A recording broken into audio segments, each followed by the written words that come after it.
Vacunación contra herpes zóster es... eh, la vacuna herpes zóster es una vacuna ampliada con respecto a lo que viene a ser la vacuna OCA que utilizamos para varicela zóster, para varicela, ¿no? Es una vacuna que tiene una concentración antigénica 16 veces mayor que la vacuna de varicela. ¿Y por qué? ¿Por qué esa concentración mayor? Principalmente porque es una enfermedad que da a la población senil. Es una población adulta la que principalmente está afectada. Y lo que nosotros necesitamos es una muy buena respuesta antigénica a una persona que ha tenido en alguna etapa varicela y que ha disminuido su carga antigénica. Entonces, esa es la importancia de la vacunación contra, contra herpes zóster. Sin embargo, la vacuna no está incluida en nuestro esquema de vacunación, nuestra vacunación nacional. Y básicamente por temas de costos es que no está incluida, ¿no? Estamos hablando de una vacuna que tiene una carga antigénica 16 veces mayor. Incluso hablando con el laboratorio sobre la producción de la vacuna, creo que todavía no logran abastecer el mercado americano y europeo, por lo tanto muy poco o muy difícilmente la vacuna llegue todavía a nuestro medio en los próximos años, salvo que uno las haga la compra internacional, ¿no? Ese es el principal problema con respecto a la vacuna de herpes zóster. ¿Y cuál es la indicación? Es para toda persona, ¿no? Para toda persona tenga o no tenga el antecedente de varicela en el pasado. Y es para población senil, no está recomendada para población joven todavía. Ujú. Virus vivo, la vacuna de herpes zóster consiste en virus vivo atenuado, sí.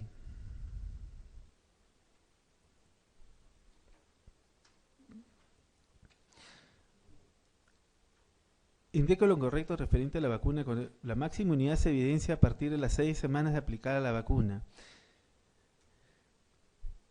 Al tratarse del mismo virus de varicela zoster, la vacuna está indicada en algunos casos también para proteger contra la varicela. No, no está solamente para varicela. La indicación, la vacuna contra varicela tiene dos dosis, una al inicio, al año, y la otra es hacia los 15 años hay que colocar el primer refuerzo. Los vacunados no están exentos de padecer herpes zóster, tampoco. La vía de administración es subcutánea, es intramuscular. No está aprobado para disminuir la incidencia de herpes zóster en población inmunosuprimida. No, solamente está aprobado para ancianos. La B. Al tratarse el mismo virus, la varicela zóster, la vacuna está indicada en algunos casos también para proteger contra varicela. No, definitivamente no está indicada para varicela.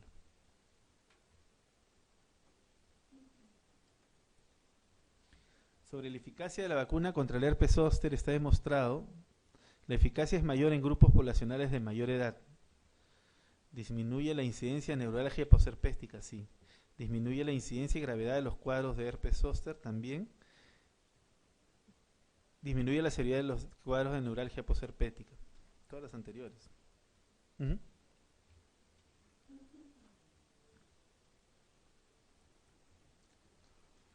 Vacuna antineumocócica.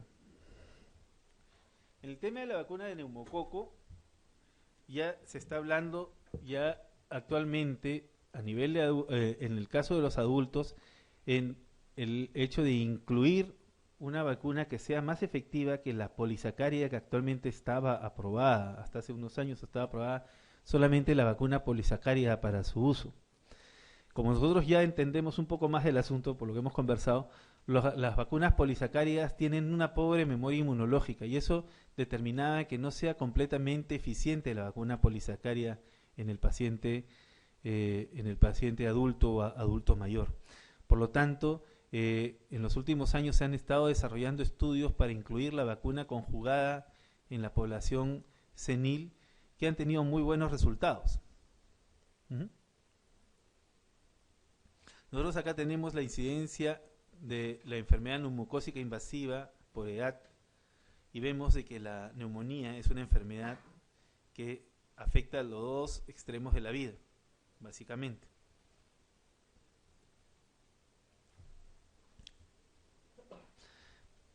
Las condiciones médicas relacionadas con la enfermedad neumocócica en las personas adultas. ¿Esto cómo se elimina? Eso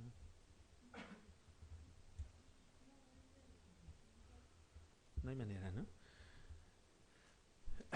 Cuando, en personas que tienen el sistema inmunológico normal, vemos que son condiciones crónicas. Tal vez de importancia son las personas que tienen implantes cocleares o tienen fuga de líquido cefalorraquídeo, que a veces no se toman muy en cuenta. Después todas las demás son enfermedades crónicas que van a afectar la inmunidad celular en los individuos.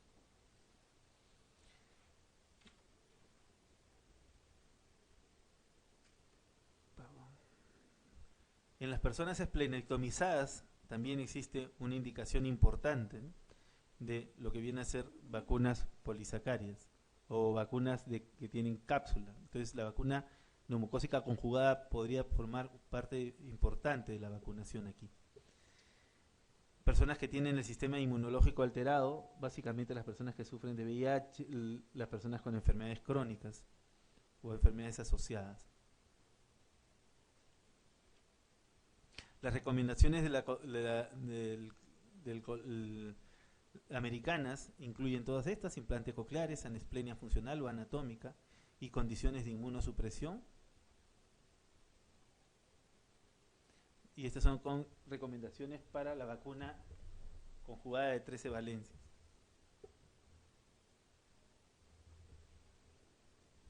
Esto es más o menos lo que yo quería explicarles con respecto a lo que viene a ser una vacuna conjugada.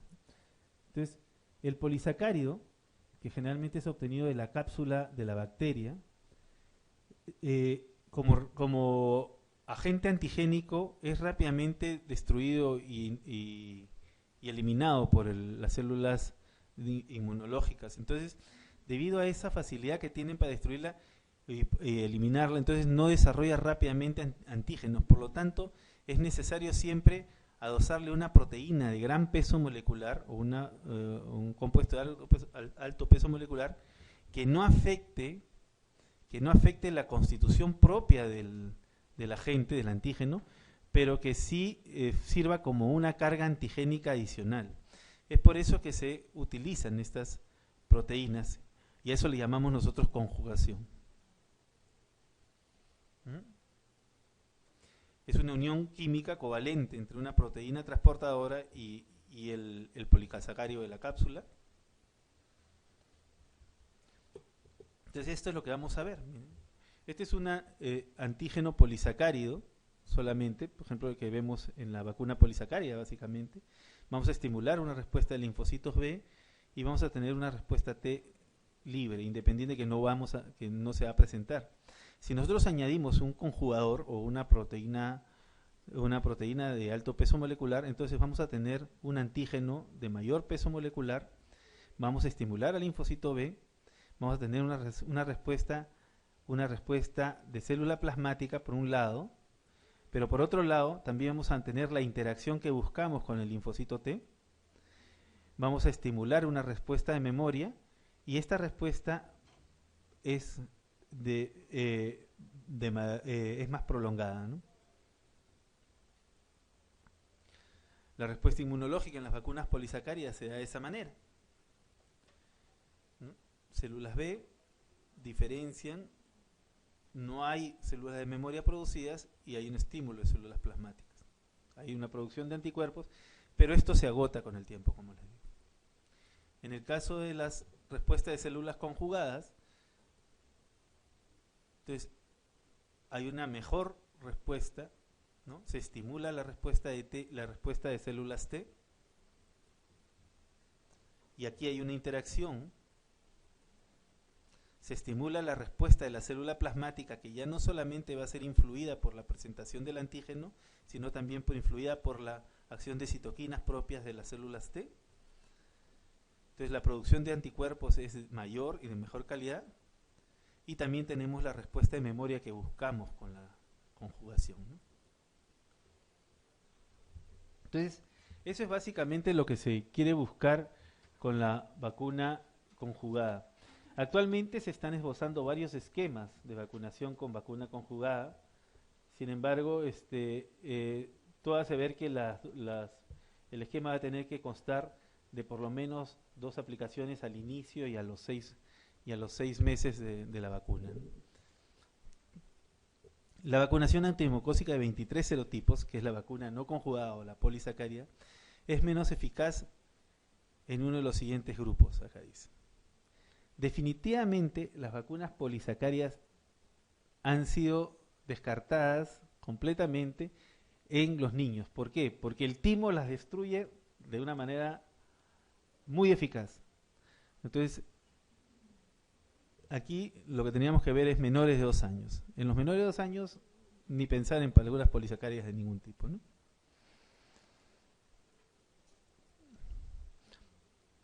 La respuesta de anticuerpos post-vacunación antineumocócica no es inmediata. Por lo tanto, en esplenectomizados, terapia antineoplásica y trasplante de médula ósea se recomienda vacunar 2 a 3 semanas antes. Hay que, sí, para poder tener una buena respuesta inmunogénica, ¿no?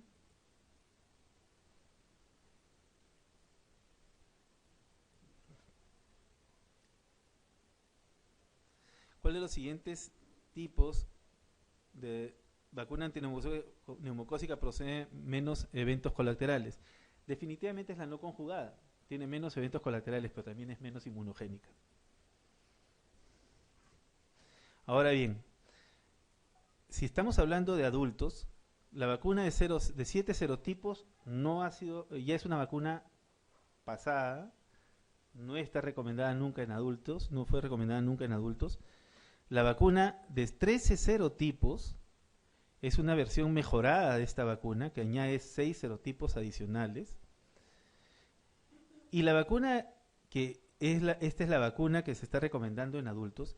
Y la vacuna de 10 serotipos conjugada no es una vacuna recomendada para adultos. O sea, si yo veo esta pregunta, yo diría, las vacunas recomendadas para adultos aquí es la vacuna A de 23 serotipos y la vacuna D de 13 serotipos. La vacuna de 7, que es la heptavalente, y la decavalente son recomendadas solo para niños. La de 10 serotipos solamente tiene estudios en niños. ¿Sí? Hay que tener cuidado en ese detalle.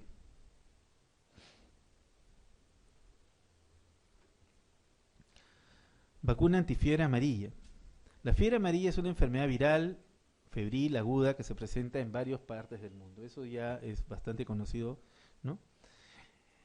La enfermedad produce un cuadro de insuficiencia hepática y renal grave que puede llevar a la muerte y es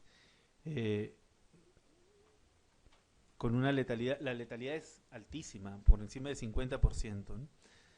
Entonces, comparte algunos vectores muy similares a los vectores del dengue, hay que tener en cuenta ese detalle. Y es endémica en ciertas zonas de nuestro país, ¿no? En selva alta principalmente se reportan la mayor cantidad de casos de fiebre amarilla. Y generalmente la fiebre amarilla es una enfermedad que se produce en viajeros, en visitantes a las zonas endémicas. La vacuna de la fiebre amarilla es una vacuna que se utiliza creo que es una de las más antiguas, ¿no? Y casi no ha cambiado en nada en su composición y su producción. Y eso es lo que implica que hay algunos eventos adversos que hayan causado algún problema en la población peruana. Por ejemplo, en la época del terremoto de Chincha y Pisco, a una de nuestras autoridades se le ocurrió vacunar contra fiebre amarilla a la población y vacunó a la totalidad de la población sin tener en cuenta que podría haber algunos eventos adversos indeseables, como es el síndrome viscerotrópico o el síndrome neurotrópico en personas que utilizan cortisona. Y ahora eso es algo que hay que tomarlo muy, muy en consideración cuando hablamos de vacunas de virus vivos atenuados. ¿Por qué? Porque el número de personas que utilizan algún tipo de inmunoterapia, tal vez permanente o temporal, cada vez va en aumento. O sea, no es raro saber de que alguien está usando corticoides a altas dosis para tratarse problemas banales, ¿no? O también está usando, para algún problema crónico, está usando pulsos de corticoides, ¿no?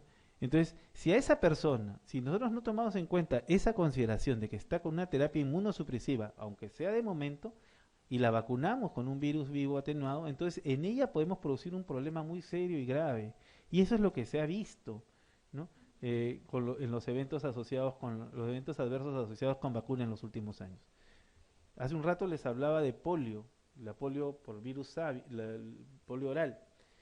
¿Y qué cosa era? Antes lo que se buscaba es utilizar el polio oral era poder estimular una inmunidad de rebaño a través de la diseminación del virus polio vacunal en la población. Entonces, cosa que la mayoría de la población se contagiaba de virus polio vacunal y desarrollaba inmunidad. Eso es lo que se buscaba en el pasado. Pero eso fue en una época en que, bueno, los tratamientos corticoideos o los tratamientos inmunosupresivos casi no se veían. Pero acá actualmente en el Perú del siglo XXI, entonces vemos que un buen porcentaje de la población sí utiliza terapias inmunosupresivas. Y si nosotros fomentamos una inmunidad de rebaño ahí, entonces en estas personas vamos a tener presencia de casos de polio severos, como los que se vieron en los últimos 2 años. Entonces, hemos visto casos de polio en esta población que han alarmado a los tomadores de decisión en salud, y ahora se está hablando del hecho de ya no usar más polio oral, sino usar la polio intramuscular, lo cual era algo hacia lo que debe ir la población en el momento actual, hablando de polio. Y ahora, hablando de fiebre amarilla, es algo que también hay que considerarlo, puesto que existe una gran cantidad de nuestra población que tiene condiciones de inmunosupresión, no solamente los VIH, porque los VIH es lo más fácil que podemos pensar de primera mano. Están las personas que están tomando están tomando algún pulso de corticoides, sea por asma, sea por artritis, sea por cáncer o que esté tomando algún tipo de inmunosupresión. Entonces son personas que también están en riesgo. Y si yo les pongo vacunas con virus atenuado, entonces lo que yo voy a tener es un evento asociado a la vacunación. Y fiebre amarilla es una de las vacunas que más problemas nos podrían traer en ese aspecto. Entonces, la vacuna es muy buena, la vacuna es muy eficaz, produce altos niveles de protección, altísimos niveles de protección, y la protección es muy duradera. Le digo, tiene una muy buena inmunidad, una muy buena respuesta de anticuerpos neutralizantes y también protectora, pero mucho cuidado, que es virus atenuado. Entonces, hay que tener en cuenta esos detalles, ¿no? En los brotes, definitivamente, si hay brotes de fiebre amarilla, hay que tener en cuenta la inmunización masiva a la población, puesto que esto tampoco no tiene efecto de rebaño, también hay que tener en cuenta eso. Y en el caso de los viajeros, siempre la recomendación de vacunación, más si van a zonas endémicas, ¿no? Eventos adversos relacionados con la vacuna: reacciones de hipersensibilidad, enfermedad neurotrópica asociada a la vacuna, que eso se da generalmente en niños, que es un cuadro de encefalitis, y enfermedad viscerotrópica que se da en los inmunosuprimidos, que es lo que se vio en la vacunación que se hizo, la vacunación masiva que se hizo en el sur por el terremoto. Entonces, contraindicaciones de la vacuna: menores de 6 meses, igual que para el caso de las otras vacunas de virus atenuados. Reacción anafiláctica a la ingesta de huevos y derivados. Aquí sí hay que tener en cuenta esto, porque esta vacuna la desarrollan de la misma manera hasta el momento actual. Pacientes timectomizados o que tengan algún tipo de inmunoterapia. Y acá estoy considerando la dosis de corticoides para que más o menos las tengan en cuenta. Dosis mayores a un equivalente de 20 miligramos de prednisona por día.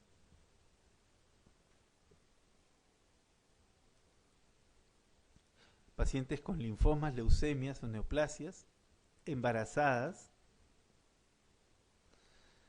pacientes con VIH, está contraindicada la vacunación, y especialmente si el CD4 está en niveles tan bajos como 200, ¿no? Yo realmente, para el vacunar al paciente con VIH, lo considero muy seriamente, ¿no? Si veo una buena respuesta de inmunidad celular por encima de 350, podría considerar la vacunación, ¿no? Pero la recomendación a nivel internacional es 200.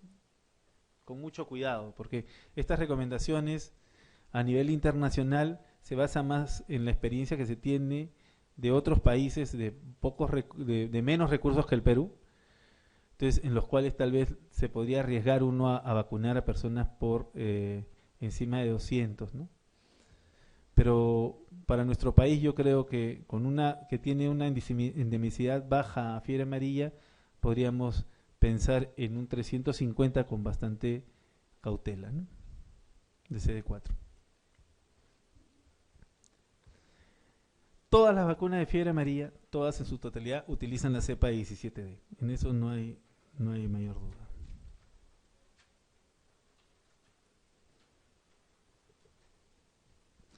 La protección de la fiebre amarilla es prolongada. Sin embargo, la recomendación de la vacunación es cada 10 años para que los niveles se mantengan altos, ¿no? Entonces, una persona vacunada contra fiebre amarilla es muy probable que logre protección inmunitaria por toda su vida, tal vez.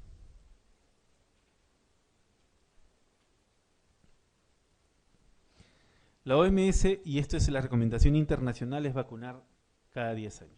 Esa es la recomendación de la OMS, ¿no? El certificado de vacunación internacional se vence cada 10 años, así que a las personas que viajan hay que hacerles recordar siempre ese detalle, porque si no están en apuros.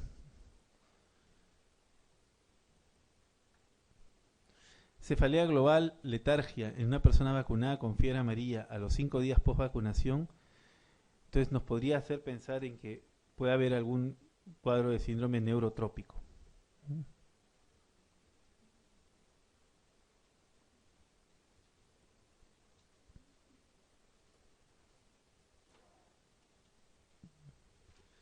Ahora vamos a ver rápidamente ya lo que viene a ser las vacunas que deben recibir cada grupos etarios, ¿no? Por ejemplo, el inmunocompetente, ¿qué vacunas debe recibir? Todas las que se puedan, ¿no? En ese sentido, no hay mayor problema, porque el inmunocompetente puede recibir cualquier vacuna y no va a tener mayor problema. Salvo la difteria tétanos, que tiene que ser la difteria tétanos para adultos, ¿no? Acá está la TD o la TDAP, que es pertussis acelular.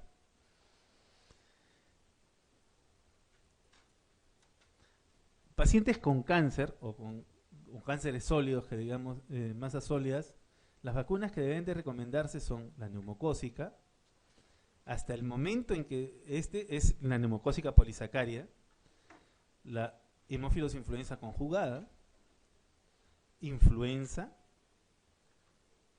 varicela en adultos jóvenes y no durante quimioterapia ni radioterapia activa. Acuérdense que varicela es virus atenuado. Igual en el tema del sarampión.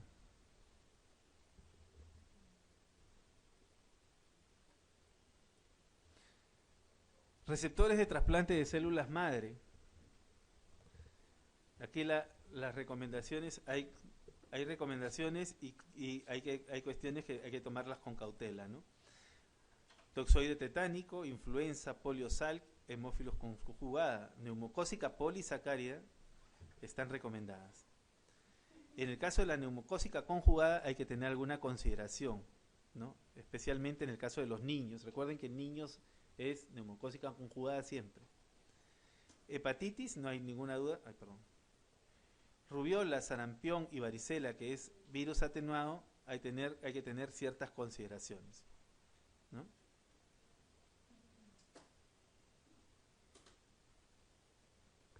Vacunación en pacientes receptores de trasplante de células madre. Esto ya lo hemos. Este es en el caso de tomándolo en cuenta por edades, ¿no?